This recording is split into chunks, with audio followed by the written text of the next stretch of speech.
Arthur Conan Doyle was born on the 22nd of May, 1859, in Edinburgh, Scotland, the third of 10 children. Destined to become one of the most important figures in the birth of modern British spiritualism, he was also, of course, the creative father of one of the most iconic fictional characters of the modern world, Sherlock Holmes. With his early life dedicated to medicine and the pursuit of his greatest passion, story writing, he was to be first published while still only a teenager in the Chambers Edinburgh Journal. Nicknamed the St. Paul of spiritualism, Conan Doyle carried the unique perspective of a man with a background in science and medicine, with an equal measure of fascination in the unknown and the worlds of spirit. He never wavered in his passion to defend the possibilities of spirit, even when facing ridicule and doubt from all those around him. It was these qualities, combined with his writing on the matter, which made him such an important spokesperson for spiritualism.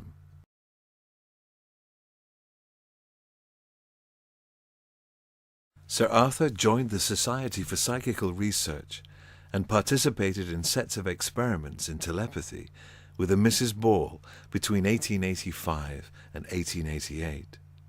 His conclusions at the time were definite to him. He felt he'd found grounds for the possibility of the psychic. Along with his membership of certain secret orders, he was also one of the founding members of the Ghost Club, a club which would go on to have many high-profile members. This enabled travel around the world at the time, where members undertook extensive private research into the occult and the paranormal.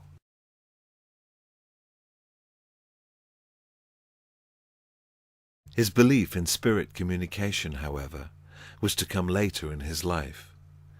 Kingsley Doyle, Sir Arthur's youngest son, died in October of 1918 after suffering terrible injuries during the First World War. Sir Arthur went to see a Welsh medium a year later, and during the sitting his son spoke to him. Sir Arthur told others of the communication and the details discussed that were totally unknown to the medium, and that it was his son's voice he had heard. His passion from this moment on became greater still. Shortly after this experience, he saw family members at séances, claiming, "I saw them as plainly as I ever saw them in life." After these experiences, Sir Arthur Conan Doyle became moved to shift his writings to the subject of spiritualism. The New Revelation, published in 1918, and The Vital Message, a year later, placed him firmly and openly at the heart of the modern spiritualist movement.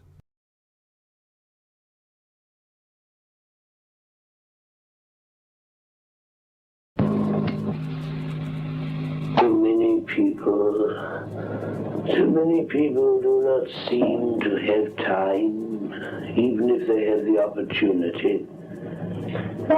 So many people have no opportunity and plenty of time. And so many people have no time nor opportunity, and the vast majority have no inclination. That's it. The tragedy of your world is that so few people are concerned with the things that really matter.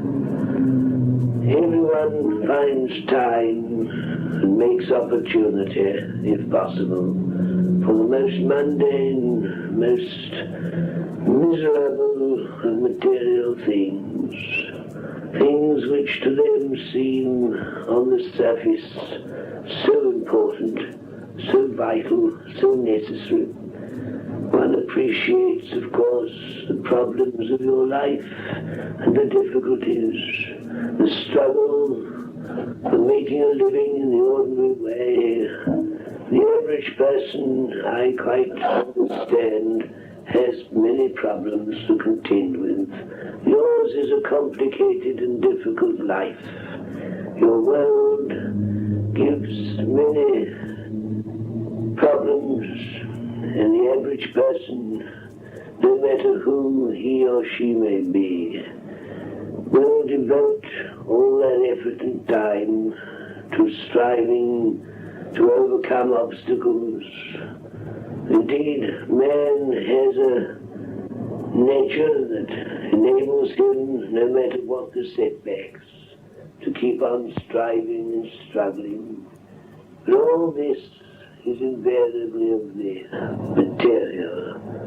There are so few who are prepared to make any effort whatsoever in regard to the things that are of the spirit.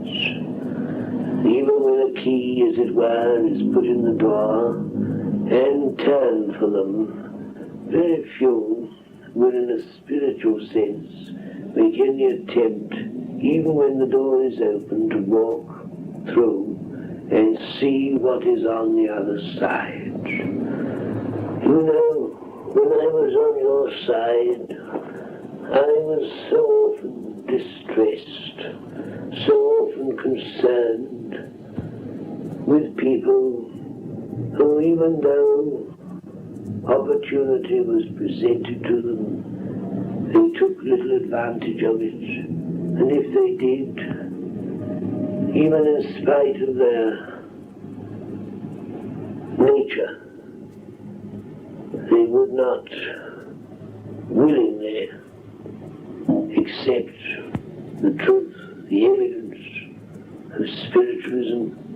Even some of those who took the trouble to read books or perhaps attend meetings, quite often, in spite of the fact that they themselves presented obstacles from within themselves, were presented with evidence which would satisfy any ordinary intelligent person, they would refute it. Or if they did not refute it, they would find an explanation for it, quite often more wonderful than the actual thing itself. There is such a lot that distresses one when one strives to assist and to help people find truth. The extraordinary thing is that even those who profess to be searchers after truth, invariably by their very nature, build up barriers so that truth has even more difficulty in making itself known and understood. Even those who profess to be truly seeking spiritually, particularly those of varying religious organizations, where you would expect they would welcome truth with open arms, where you would anticipate that they would be more than delighted at substantial evidence to support their own beliefs. Even among men of high intelligence and foresight, you find that they build obstacles, barriers. Their minds are quite often so closed that you just cannot pierce the wall that they built up. And yet many of them in themselves are sincere and honest, well-meaning.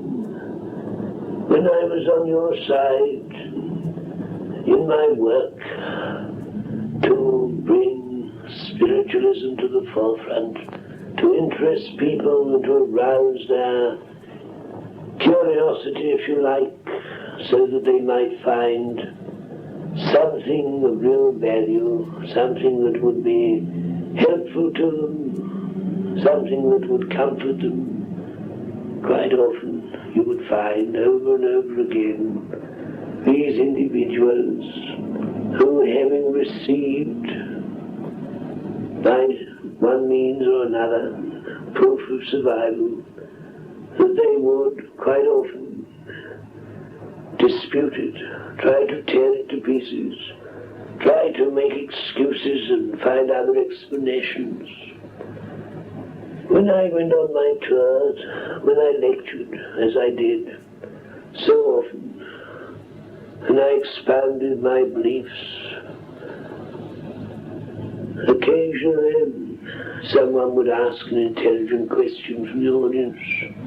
But more often than not, I think they came more out of curiosity to see the man who had written Sherlock Holmes.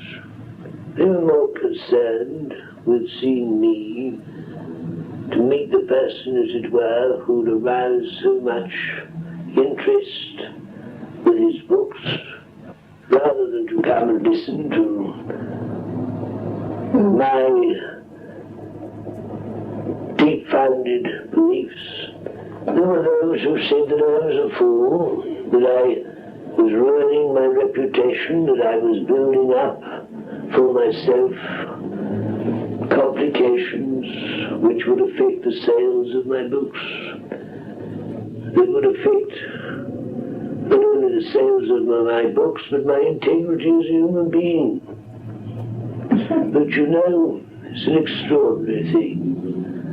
Whenever a man of some substance, a man in a position, whether it is such as myself, or whether it be someone like Helen Swofford, or whether it be someone like Lord Downing or Sir Oliver Lodge, the more respected you are, the more you are, as it were, put on the pedestal of public opinion and affection, the more they think you must be something of a crank if you happen to say that you're interested in spiritualism or that you're convinced of survival.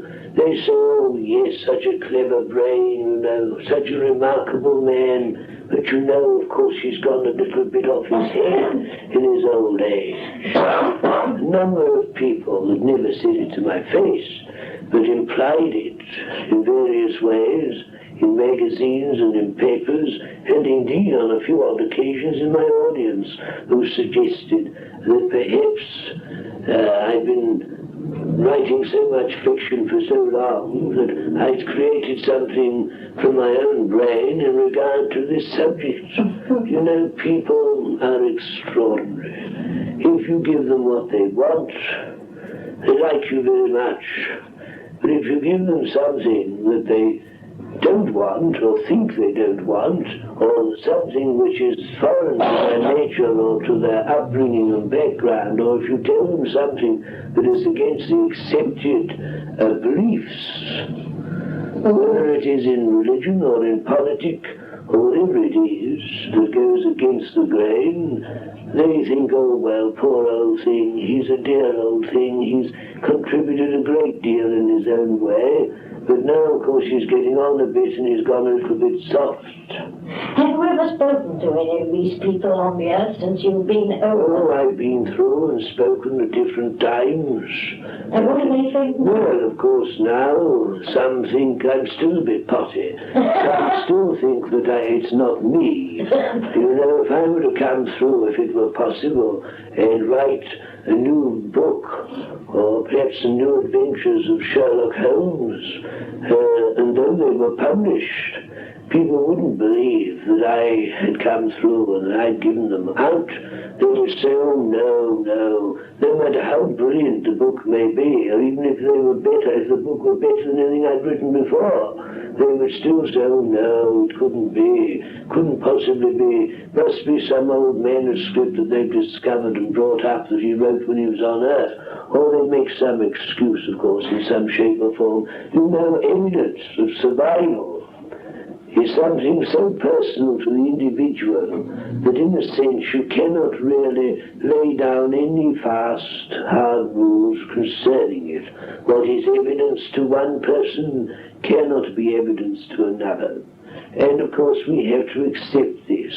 But what amazes me is that the number of intelligent, intellectual people, men of repute, who sacrificed indeed their good name, you might say, and their source of income, and indeed have given up so much of their personal life to expounding this truth, are invariably looked upon as cranks, as if we are sort of breed of people who have all gone a little bit off the mark, you know. I often have talks to Lodge, and I often speak to Cooks and many of the other friends of mine over here, and of course we all suffered from this. And in a sense, I suppose, we're still talked about and we're still criticized. Indeed, I understand that there are still many people in your world who, though they respect and admire us for our particular work in our particular field, whether it's science or literature, they still think the other aspect of our lives, which became the main interest in our lives, our interest in this great subject, this subject which should and certainly does affect every human being, this universal subject, this universal truth, they still won't accept that aspect of our interest, of our belief, and our great crusade, because it was a crusade. When I and when Lodge and all the other crooks, when all we who endeavored to expound this truth, expound this knowledge, when we tried to break down the barriers of criticism, we were beset upon by all manner of people in all walks of life, from those of religious persuasion to those who had little or none. But then, of course, in a sense, we expected it. In a sense, perhaps you might say we didn't mind. Of course we did. But at the same time, in this great crusade, and it is a crusade to bring truth to mankind, we must expect to be placed in the fury of public opinion. And I know full well, as I look into your world, and I see today, although spiritualism has advanced, has now become respectable, which possibly in a way is the worst thing that could happen to it, because anything that becomes respectable becomes perhaps a little bit boring, and perhaps it isn't particularly as interesting as it might be. When something isn't particularly accepted, people's curiosity gets the better of them, and they start prying and peeping and wanting to know about it and tittle-tattle about it. But you know, when the thing becomes respectable, it no longer has the same interest for the vast majority of people, although of course in a sense there is interest, and this I do know.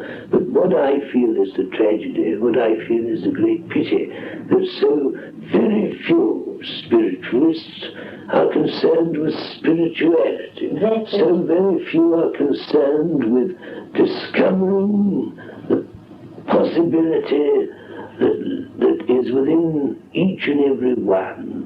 They're all concerned, or the vast majority are concerned, and not only, which of course is natural, they should be interested in personal evidence. This must come before one can have conviction. But so many of them are more concerned with material things, that their dear ones and relations and friends and so on should be able to solve all their little material problems and worries and anxieties. And always they are saying to their friends on this side, now what should I do about this? And can you advise me about that? And always it's to do with their mundane material existences. In a sense, I have sympathy for this, but at the same time it seems to me the tragedy of spiritualism, and that there are so few who are concerned with spiritual truth, who are concerned with spiritual knowledge, who are concerned with allowing this tremendous truth to revitalize them and make them new again, to, in a sense, so much that we would like to discuss, so much that we would like to talk about, so much that we feel is vital and important, is held back because of these souls who are brought onto a low level of consciousness, or should I say a low level of communication, because of the thought forces and the conditions which are built up with the sitters, and even the mediums themselves fall onto that low level of merely being there to answer the material problems and questions of the average so-called inquirer. You know, when I envisaged this subject, when I saw it for its true worth on your side, after I'd received the evidence and the comfort that was to be derived from it, I saw the immensity of it, the possibilities of it. I saw it as a great truth that would bring the whole of mankind together, that it would break down the barriers that creeds and dogmas and politics had built over the centuries, that it would bring men to a understanding, a real realization of the purpose of life and the possibility of a life to come, and how that reality of life to come could be brought, in a sense, even nearer by living it to some extent while yet on earth. You know, the vast majority of people, even though they have some knowledge of this truth, do not or seldom allow it to become too important in their lives. There is no balance.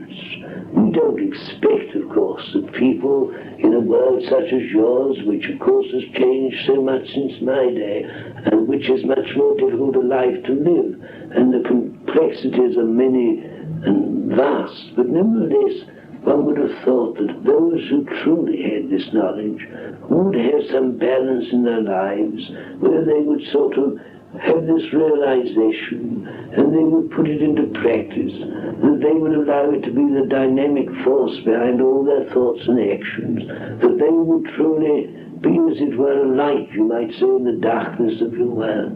But we are constantly being disillusioned, constantly being, I won't say disheartened, but nevertheless we're still human enough to feel a sense of frustration with those whom we love so much on your side of life, who we feel should be doing so much that is vital, so much that is good.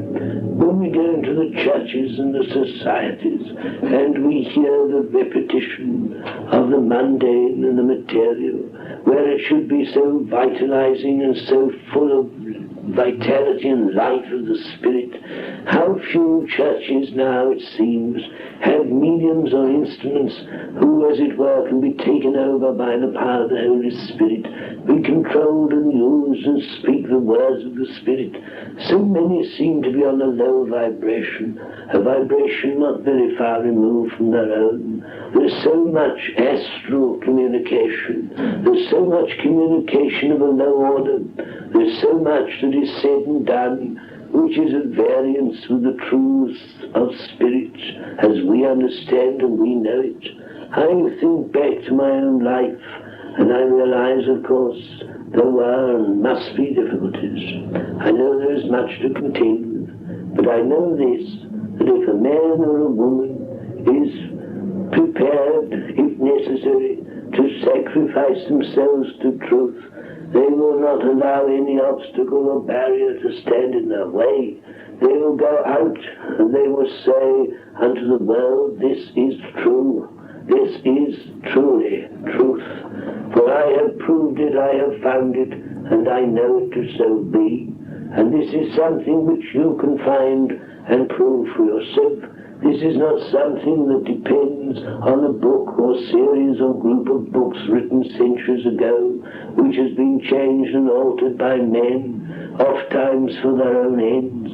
Though the books of which we speak may have some truth, for in all things there is truth, but often it is obscured by time and ignorance, and indeed by the very thoughts and deeds of men. But behind all this is the seed of truth, which if you give it time and opportunity, will germinate and will flower. You know, the sad thing is when we see your world, when we see the unhappiness, when we see the misery of your world, when we see innumerable peoples who suffer, often unnecessarily, because much of your sickness and illness and disease is brought about by man himself, by his wrong thinking, by his wrong living. You know there are many things which cause us a great deal of unhappiness. And I think one of the things that causes us most unhappiness is that man is so intolerant, that man himself is so inclined to be self-seeking and concerned so rarely with others. Until you can sink yourself in true service and in love, you cannot hope to make any change within yourself. You cannot hope to arise above the ordinary, mundane and material condition of life in which you find yourself until man sees within himself the possibilities. And every man has great possibility, for every man is a spirit. And every man has the opportunity to develop the spiritual powers that lie dormant within him.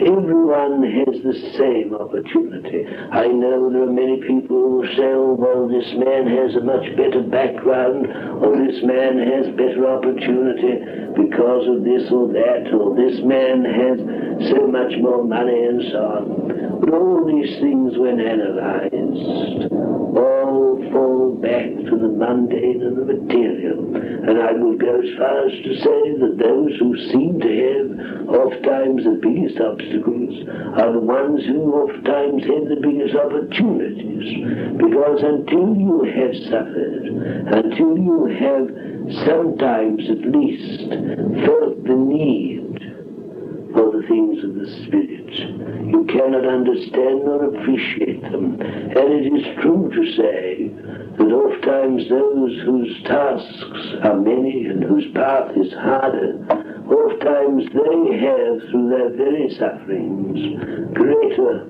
opportunity to reach through the sensitivity of things to the realities of the Spirit, because these things of which I speak are invariably revealed more to those who, by suffering and complication and difficulty of life, have become sensitized to truth, because you cannot find truth if you live and only expect from life all that is good as the world sees it. For if you are to see the good as the Spirit sees it, then truly you must have learned through suffering and have become so sensitized to other people's sufferings and have such feelings from within yourself that you yourself have made yourself more ready to receive. In other words, if one wants to be an instrument or a medium, as if you like to use the term medium, you can only hope to be able to accept and understand and appreciate spiritual things when you yourself have become sensitized sufficiently. Those who go through life, or so it seems, without any undue concern or worry, those to whom life seems to present all the plums, these people are the ones who find it most difficult to understand the things that are of the mind and of the spirit. All the great teachers, all the great prophets, all the great seers, all the men of great wisdom, spiritual wisdom, were men who suffered. No one who wants to do the work of the Spirit must ever think that the road and the path is going to be easy. It will not be. In the material sense, often it will be most difficult, most complex.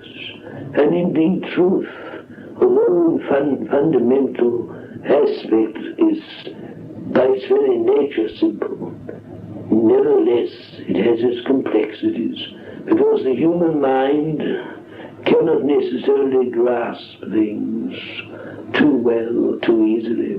There are many things, of course, appertaining to the Spirit and the realms of the Spirit that cannot be fully understood any more than we can fully explain them.